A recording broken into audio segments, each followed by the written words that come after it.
Some of my earliest memories of this great park started right here in what used to be called Hanna-Barbera Land. Scooby-Doo and the Gang, Fred Flintstone, the Smurfs, and other beloved characters, all produced by William Hanna and Joseph Barbera, at one time dotted this section of the park.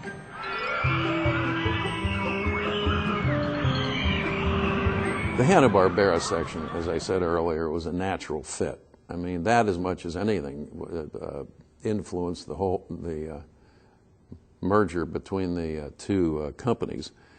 But we had to build a dark ride. We had a dark ride at Coney Island, which we rebuilt 2 or 3 times, and then the high water would come in and take everything out of the park. That was, again, I hark back, why did we want to leave Coney Island? Because the more we tried to improve Coney Island with animation and rides like you're talking about, the more vulnerable it became. And I had an old expression, I always said, you can stand a flood in your basement, but you can't stand a flood in your living room. And we wanted to become a living room. So anyway, back to Kings Island and the dark ride, we bought a lot of, in fact, I went to Japan and bought all the animation for that ride. And then I hired a guy at Kings Island by the name of Dick Harsley, and he was a great designer. He worked with animation. We never had a creative guy on our staff like this. And one day I'm walking downtown and I'm in front of Pogue's window and I see this guy doing these wonderful creations. And I knew we needed a guy like that, so I walked in and I found out how to reach him, and I pulled him out of the window and I explained to him what we're doing. I said, we'd like to hire you. So I hired him for Coney Island out of Pogue's window, and he did the first dark ride, not the first one, but he revamped the dark ride at Coney Island, and I remember we were so proud of this. It was very sophisticated for Coney Island at the time, and lo and behold, the river came up and washed it all away. And I was just glad to get to high ground at Kings Island. So Harsley was the guy that really kind of designed this ride in conjunction with Hanna-Barbera. And it was interesting because of some union problems at the time. We had to lock Harsley in that ride for a week. We had to lock him in the dark ride. We'd smuggle food to him because he was non-union and that was going to be a problem. There was a lot of stories like that, how we got through some of the hurdles. But and obviously, we made a number of trips out to Hanna-Barbera and talked to Bill Hanna and Joe Barbera, and we themed every ride we could with the Hanna-Barbera theme, and it was extremely popular. It was a win-win. It was a win-win for us at Coney. It was a win-win for Taft, and I think brought everybody together and made us all very proud of that park. The design actually emanated from Hanna-Barbera Studios in Hollywood, and they created more or less a cartoon expedition, you might say, and then we recreated it 3 dimensions. And all the figures that you'll be seeing throughout the ride are life-size, especially Gulliver here. He's about 15 feet, and the rest of the figures are probably around 5 foot. It'll be a nice opportunity for the kids to see their favorite cartoon characters in real life rather than on a TV screen in front of them. You get into a boat and come through a giant-sized TV screen surrounded by all the Hanna-Barbera characters, and you just sort of float very smoothly through a nice, wonderful cartoon world.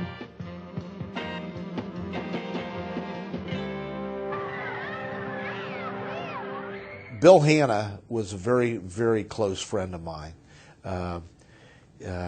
He became close because I was the liaison between the park and the Hanna-Barbera studios. And we were working on the music and the idea for that ride and what it was going to be.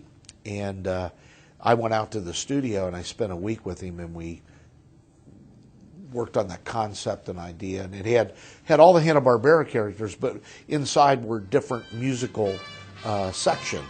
But the song is Cartoon Friends with Funny Faces, Jinx and Those Little Measy Chases, Anthill Mob and Wacky Races, Live in My TV.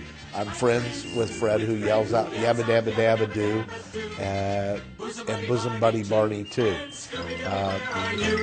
I love those mumbling bears. I laugh at them until it hurts. And when it's banana splits, you don't eat them for dessert. Bristlehound is not a stranger. He saves Lambsy when in danger. Yogi Bear outsmarts the Ranger. All in my TV. Those wacky friends who live in my TV.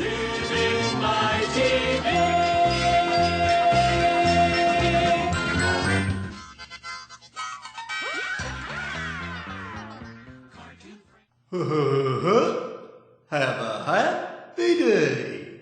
Well, Bill and I were on his boat over at Catalina Island for the weekend, and we'd had a long week working in the studio, and we were over there and we started relaxing. We sat down on the back of his boat and we started writing the lyrics for that, and those were the lyrics for the Hanna-Barbera ride.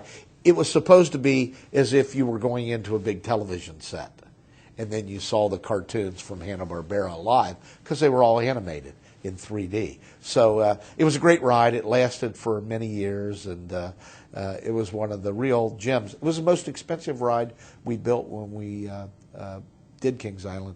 I think the budget on it was $2.5 million, which today wouldn't buy the garbage cans to put around the park. So, but back then in '72, it was an expensive ride. It was a great ride, and it was a lot of fun. We recorded the music and those words and the soundtrack out at Glen Sound in L.A. A very famous musical producer by the name of Paul Decourt put that together for us. So that's how that's part of the ride, and how the music came about. Okay, the Enchanted Voyage was one of the most popular attractions in the park from 1972 to 1992 when it became the Smurf Ride, and that was maybe one of the first real controversies for the park when it did make that change. Guests loved the Enchanted Voyage, but the Smurfs were, at that time, the new popular character, and it was a ride that for the next 10 years, was inside that building, and it was very similar to the ride that you had with the Enchanted Voyage. It was a boat ride that took you through. Oh, the Smurf Ride. Yes, I remember that. Nancy probably remembers it much because she also bought some of the merchandise for Smurf. All the big blue stuff. Everything was blue. We had Smurf ice cream and everything. But the Smurf Ride was a pretty big transition. You took the Enchanted Voyage that was really a showcase for Hanna-Barbera. It was a museum, basically. I mean, it had some of the old-time characters in it, everything from Enchanted Voyage, and completely transformed it into the blue Smurf Ride. So the boats were still there. You still had the carousel you got on. But it had a totally different theme song, and Nancy probably could even hum it for us a little bit. La la la la la la la la la la. There you go. It is the original Smurf song. It played throughout the entire ride. And it was really a themed ride, a little bit differently. It was themed on seasons. So you had the spring, the summer, the fall, and the winter seasons, and you had them, Gargamel, the bad character, was a little more scary. It was definitely more scary for the kids. And you had people like the bad character Gargamel who would go out there and scare a little bit. He was always chasing the Smurfs, him and his cat. So it was a completely different theme, and the Smurfs were big. I mean, it was a big deal. They were on TV every Saturday morning. So I really think they tried to capitalize on, obviously, the Smurf popularness. And it ran for, I guess, about 6 years, if I remember correctly, before it became something else. By the time the Smurf craze was over, it was time for something new in there, and then it became Phantom Theater, and that was a little bit smaller scale than what you might see at the Disney parks, with the Haunted Mansion, but it was still a fun ride. It was a different ride. It was something that the park had not done before. It had some great animation in there.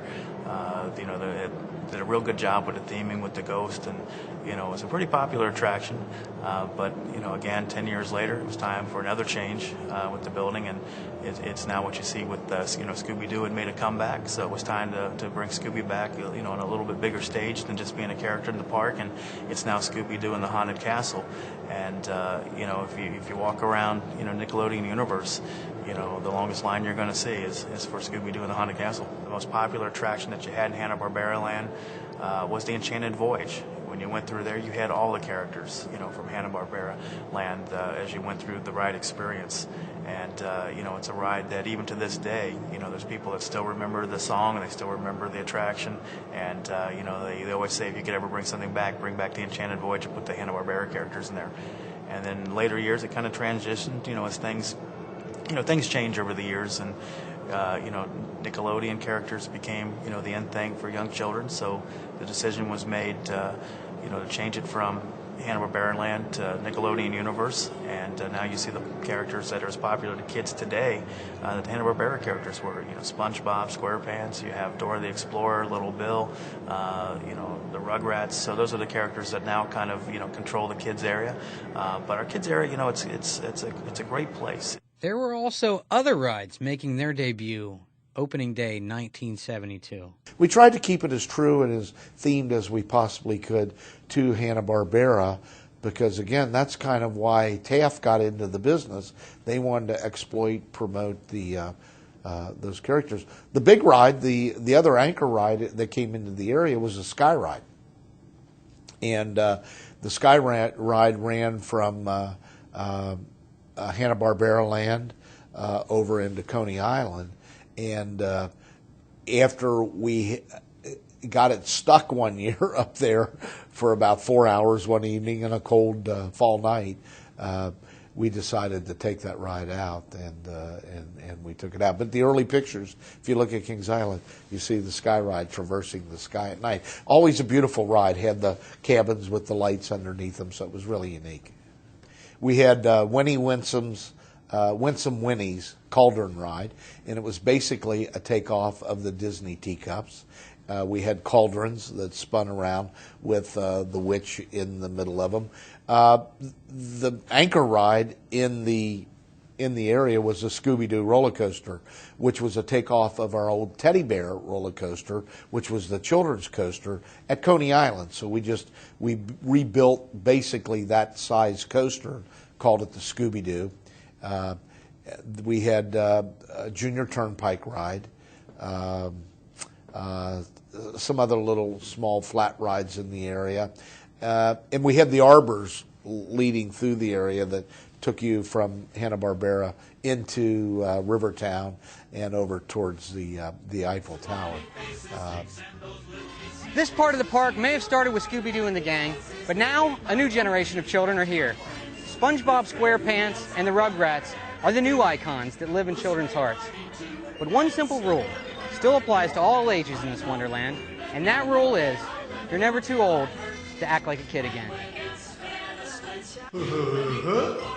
Have a happy day.